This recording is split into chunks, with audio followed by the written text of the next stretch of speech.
We've seen Prime Minister Trudeau, we've seen many leaders who have shown absolute clarity where the Prime Minister has not. Penny Wong's out there calling for restraint. The Prime Minister's calling for Israel to step back.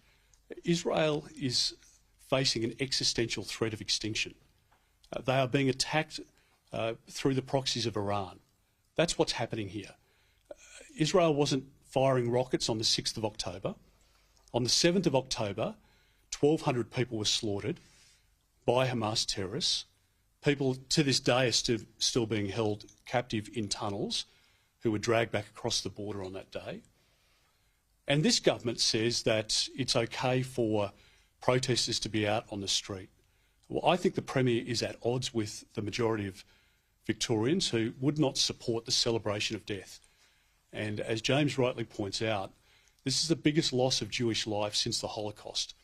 The thought that we would allow people to go out onto the streets to celebrate an anniversary of the Holocaust is inconceivable, and no decent person would support that. So what is the justification for the Premier here not to do everything at her disposal to stop these protests from taking place? To the credit of Premier Minns in New South Wales, he is making application to the court. If there is a will, there is a way. Premier Malinauskas in South Australia is making similar steps. But here in Victoria, Premier Allen is hiding behind an argument of convenience.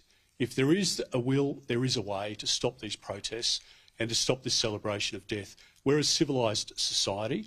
We don't celebrate the acts of barbaric terrorists, and we don't hold up and praise the leaders of these listed terrorist organisations. So it's time the Prime Minister showed some leadership, because since the 9th of October, when we saw those horrific scenes on the steps of the Sydney Opera House, and for months and months people protesting without any consequence on university campuses, that's what has allowed an element of acceptance in these debates. And the racism and the anti-Semitism that has now taken root has made us a lesser society.